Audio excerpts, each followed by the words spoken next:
Buenos días, mi nombre es Mario Michel y hoy les voy a explicar un poco cómo funcionan los comparadores. Bueno, primero hay que definir las reglas de cómo funcionan los comparadores. Estos son circuitos de lazo abierto, ya que no existe ninguna retroalimentación. Bueno, primero que nada, las reglas principales son estas dos que están aquí. Eh, la primera dice, el voltaje, cuando el voltaje sea mayor en la pata no inversora que en la pata inversora, el voltaje de salida, el voltaje que encontramos aquí, va a ser el voltaje de saturación positiva. En este operacional, aquí tiene un voltaje de saturación positivo de 12 volts. Ahora, la segunda regla es cuando el voltaje de la pata no inversora sea menor que el voltaje de la pata inversora, esta de aquí, el voltaje de salida va a ser el voltaje de saturación negativo. O sea, en este operacional serían menos 12 volts. Bueno, ahora, ¿qué pasa si le inyectamos a este operacional una señal de corriente alterna para comparar con una señal de corriente directa? Bueno, primero hay que repasar algunos conceptos de las señales. Las señales de corriente alterna tienen una frecuencia y la frecuencia es esta es la fórmula de la frecuencia, que es uno sobre el periodo o ciclo. El periodo es T en este caso. Por ejemplo, aquí, esta señal senoidal tiene un periodo. Aquí nada más se muestra un periodo de la señal senoidal, como lo pueden ver. En este punto sería medio periodo o medio ciclo. Las señales de corriente directa no tienen una frecuencia como tal, entonces en esas no tenemos que preocuparnos por esos conceptos. Bueno, ahora aquí vamos a graficar cómo se vería la señal de corriente alterna. Ok, primero hay que definir los volts pico, o sea, el voltaje máximo de la señal para dibujar mejor la señal en la gráfica. Bueno, aquí pondríamos que serían 12 volts y aquí pondríamos que serían menos 12 volts. Ok, entonces en el primer semiciclo es positivo y llega hasta 12 volts. Entonces lo dibujaríamos así. Una señal senoidal.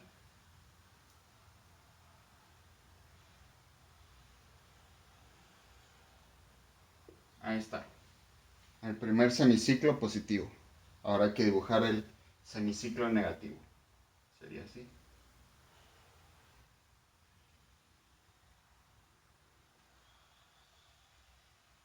Ahí más o menos. Ahora, esto se le inyecta a la señal. Ah, bueno, ahora la siguiente que hay que hacer es dibujar la señal de CD. ¿Ok? La señal de CD la vamos a dibujar aquí con azul. ¿Cuánto es? 8 volts. Entonces sería como por aquí, más o menos. 8 volts. ¿Vale? Ahora hay que trazar una línea.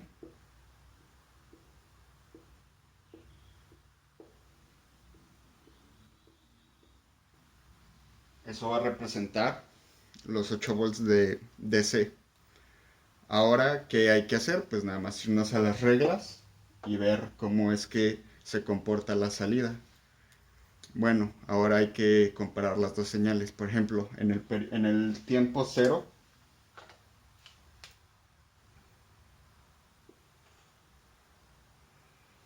ok, en este tiempo, la señal mayor, si se dan cuenta, es la de 8 volts, porque aquí en cero son 8 volts y aquí son 0 volts. Entonces, ¿qué quiere decir esto?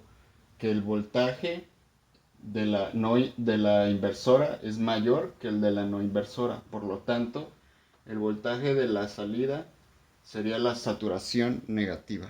¿Ok? Entonces, ¿cuál es la saturación negativa? Menos 12 volts. Entonces, en ese caso, así iría la salida. Entonces, ahora hay que poner algo en consideración. Eso va a ocurrir hasta que se cumpla esta ley. ¿Cuándo pasa eso? Bueno, pues hasta aquí, miren.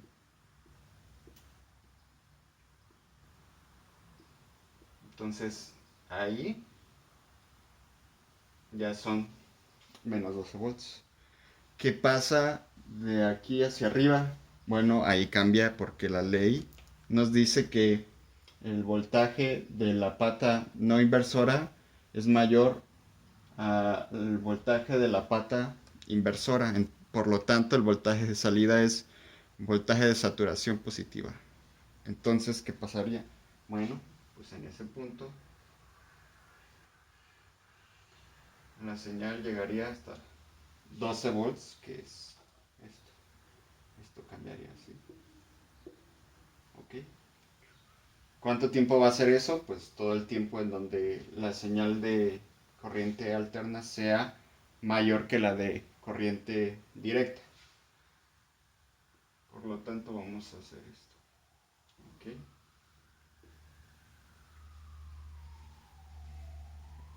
Ah,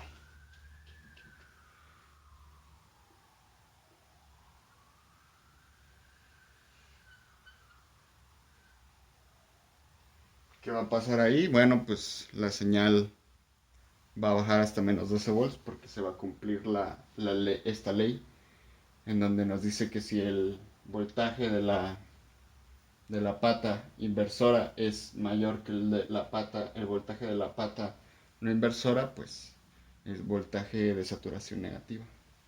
Por lo tanto, va a pasar esto.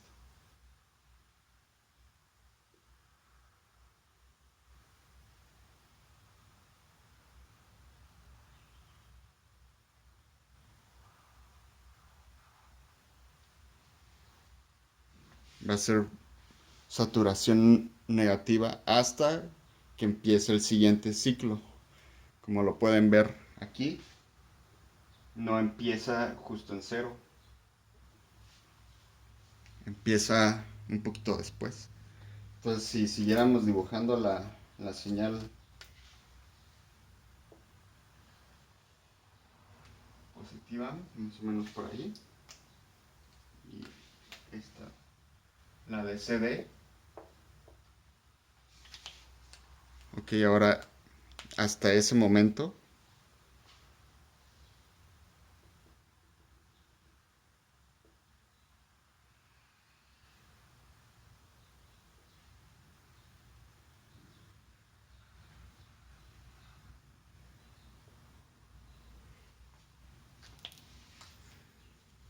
Ok, y recuerden, esto de aquí es un ciclo, ¿vale? Bueno, ahora, por ejemplo, si la señal fuera menor, por ejemplo, en vez de 8 volts que fueran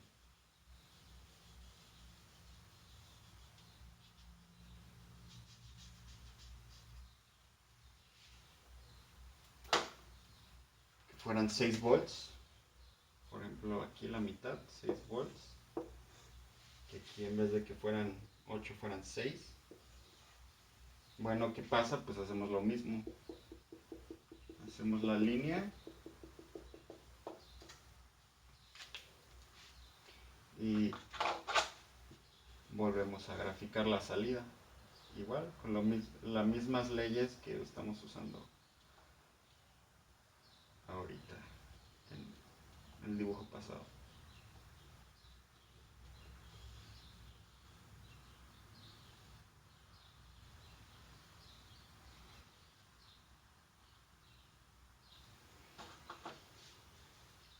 Pues es las mismas leyes.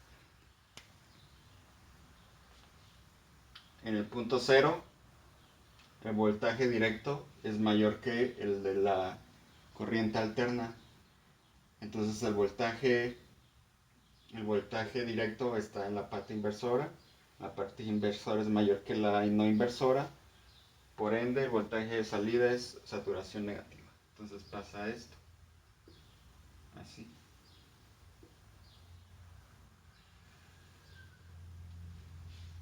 Y cuando es mayor, pues cuando está arriba de 6 volts.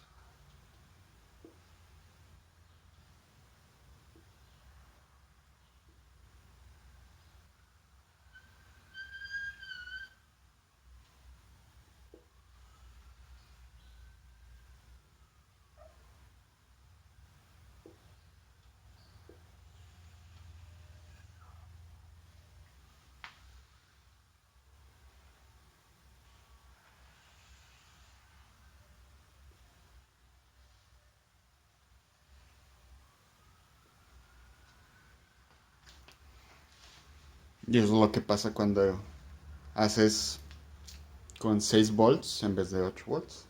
Se va haciendo más grande el ancho de pulso, que sería ese ancho de esa cresta de corriente alterna. Bueno, si tienen más dudas, por favor déjenlas en los comentarios. Y igual comenten si no se escucha bien o si no se ve bien, para tomarlo en consideración en los siguientes videos. Hasta luego.